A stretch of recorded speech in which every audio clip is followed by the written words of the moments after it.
couple of weeks ago, I released a video about the Samsung Galaxy Note 20 and why they should not release it this year. Now, this is a business decision that Samsung will make later on.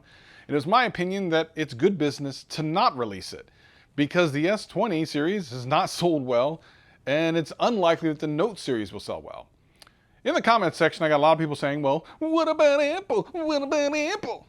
You must be new here. I don't care if I'm using an iPhone now or a Samsung Galaxy Note 10 Plus or S20 or whatever. I'm going to tell you the truth about the industry according to my opinion.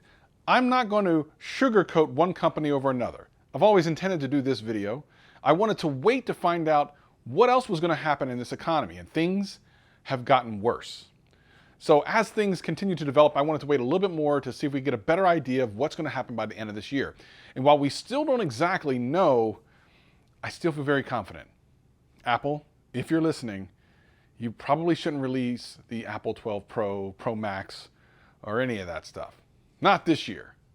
I know you might do it anyway, but I'll tell you why you shouldn't right after this. This is, you know you listening to Travis. What up, players? Welcome back. And for all you new people, welcome. My name's Travis and I do tech videos every single week and have a blast doing them. If that sounds like fun to you, sit back, relax, and enjoy the video. Anything I talk about will be in the description below. But for now, let's just get into the video. Now, we're in a really weird time where we can't even go out of our house. At least most of us can't even go out of our house and do anything fun. We have to abide by social distancing, which basically means you got to stay home. But honestly, that's kind of the least of our concerns. While social distancing has us further from each other than ever, technology has kind of kept us connected, thankfully. You can FaceTime or video call any of your friends and family. You can keep in touch, and there's different ways to, kind of keep your sanity somewhat. Having said that, the really bad thing about all of this is, and this really upsets me because I have a particular sensitivity to this thing, is people losing their jobs. Many years ago, I had been laid off and I had lost my jobs previously, and I know the feeling that has. It's really a scary feeling, and I'm very sensitive to that. And millions upon millions of people are going through that right now. Some of which have maybe never gone through this before and are more scared than ever because not only do they have the fact they've lost their job on their minds, but everything else that's going on right now. For you, you have my deepest thoughts and love. And I hope that everyone who's part of this community, the players, will help anyone they can in their community. I'm doing my best that I can in my community and people that I see. I try to help. I want you to do the same. If you're one of the players here on the channel, please help out friends, families, loved ones, and even strangers if you see that opportunity. Because we're really in this together, and it might sound cliche, but the legitimacy is we are in this together. We are all, everyone in the world right now knows about this. This is one of the few times in the history of the world, at least in our modern history, where we're all kind of experiencing something pretty equally. Like, it's very rare. And I hope Apple's really paying attention to this. They've released a couple of products recently, but I don't know that the iPhone 12 should be one of them. Here's the thing. Let's look at what's going on in the economy right now. And while in general, I will be talking about the US economy, this actually goes for the global economy, because some of these numbers, while being very specific to the US, are also ratioed in other countries as well. There's very similar numbers in other countries as well. The reason I say that is because I got a couple comments in my last video about Samsung saying that not all countries are affected like the US. Well, number one, US is one of the largest consumers of smartphones. So if something happens to the US, it happens to the industry at large. But it is happening to other countries, and in some countries worse than it is in the US. This is a global thing. This is not something that is only happening to the US, but even if it was, this would impact Apple's decision-making 100%. If you aren't aware, right now, as of the recording of this, upwards of 10 million people have filed for unemployment, which means they've recently been either furloughed or unemployed or laid off or fired or whatever the case may be from their jobs. They no longer have a job. And while the government is going to try to help, right now the answer is like a one-time check of not very much money. Some people I actually saw in the comment section say that people would use that check for a phone later in the year. These are some of the most disconnected people in the history of the internet. They think that a $1,500 check is going to be held on to for the next 5 to 6 months and not to buy food. This is very serious business. Apple has a phone that will likely cost well over $1,000, much the same way that Samsung does as well. I've talked about this in that last video. If you haven't watched it, please go ahead and watch it. I'll leave a link in the description and in the end card. Because while all of those things are true for Apple as well, things are even more crazy right now because we are deeper into this than we were when I made that previous video. And some of Europe is finding out the same thing that we are, which is this is going to last a very long time.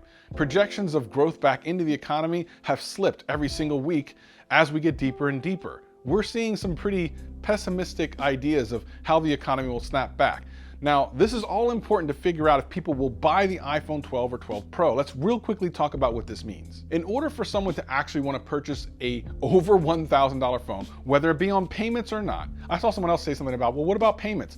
All of this is under the same umbrella. Whether someone's going to even think about doing that, A, their existing phone needs to be terrible and in need of change, which most people could say that's not the case. But B, for the people that can say that, you then have a much smaller percentage of those people that will even have the money to do so. They will just make do. Because as of right now, there are lines, just soul-crushing lines at food banks. People wanting food. Who cares about a smartphone? I mean, I've seen videos that just break my heart. Video of hundreds of cards lining up for the Greater Pittsburgh Food Bank before it opened yesterday. Some waited 5 hours as volunteers distributed emergency supplies to 1,500 families, and then they ran out. I can't even imagine what that's like. I'm so incredibly thankful and blessed that right now I'm in a pretty good financial state. But that could change. That could change for any of us. And the last thing I would care about, even if I were unemployed and then had to go back and got my job and everything was fine, would be buying a $1,000, $1,200, or $1,300 phone. Would not be on my list of things. Now, there's some people that say that by the fourth quarter we'll be kind of bounced back. And I would very much disagree with that because there's one thing that people aren't really paying attention to. That's a big assumption based on if everyone who's unemployed goes back to their job and starts working, and then the pent up demand for some of this stuff gets released onto the economy. But other stores that are closed now, restaurants and stuff that where you can't dine in, maybe some of those will see some growth. But here's a couple things. Number one, some of those companies are going to be out of business forever. This has devastated companies. This has devastated small businesses. They will not be reopening. Those jobs are lost forever. So to say that the economy will snap straight back is not true. The jobs that were left are not there to go back to. But even if they were, you now have to think about the human nature of, do I want to put myself in a position where I'm risking $1,000 or more on a device I don't really need? I mean, you're going to be going back into society where you're not even sure if you can be close to someone. Let's be real about this. People are going to interact with each other slightly differently from now on. You're so used to now going outside in a mask. That was kind of a weird thing 3 weeks ago. And now it's become the norm. And you think in 6 months, you're going to be hugging people and walking around people and buying smartphones for $1,200? Will they sell some? Of course they will. Not every single industry is suffering. There are some that are actually exploding, especially things like Amazon and Zoom, you know, the video streaming service or whatever. There's tons of parts of the industry that are doing well, and coming out of this, they can continue to buy things. But a large portion of people don't have a job right now. A large portion of people all across the world. I believe in some ways the iPhone SE or iPhone 9, whatever it is that's getting ready to come out, will be their foot in the water to see what the temperature is of the economy. They're releasing it at really the worst possible time. So if this $399 phone sells in a really terrible economy, then maybe they could go with releasing a slightly more expensive phone when the economy is slightly better. I mean, that kind of makes sense. Might be a hedging your bets kind of thing to figure out what the economy can stand. But I think common sense dictates a couple of things. Number one, if they release the phones, they will sell some of them. Some of them. Number two, will that number of phones that they sell be enough to offset the immense cost of R&D, releasing, distribution, and paying the salaries of everyone that has to put that thing together? I don't know. I gotta be honest, I don't know. But most importantly, how will this make Apple look? I mean, Apple seems to be so interested in how people perceive them. Will it make sense to release a 12 Pro? I'm pretty sure they will. I'm not saying that they will not release this phone. I'm pretty sure they will. I'm just saying from a business standpoint and maybe even a humanitarian standpoint, maybe you just don't. There's so many companies out there doing some really cool things where they're taking their manufacturing of some other product and then making it into something else. And I know Apple's trying to do their part as well. But at the end of the day, this 12 Pro doesn't have to come out this year. It's absolutely not necessary. Apple thought little enough of the industry to release a brand new iPad Pro with essentially the same exact processor as the one from 2 years ago. So what's the hurry on the iPhone 12 Plus, 12 Pro, 12 Pro Max, whatever the heck they want to call it? There is none. And while I understand there's going to be pressure from stockholders and that sort of thing, I kind of wonder which is worse. Putting out a product that no one buys, or just not trying to sell a product that no one's probably going to buy. I'm not an economist, but maybe if you are, you can leave me a comment below and let me know what you think is the best of that decision. It's a pretty tough decision. I'm glad I don't have to make it.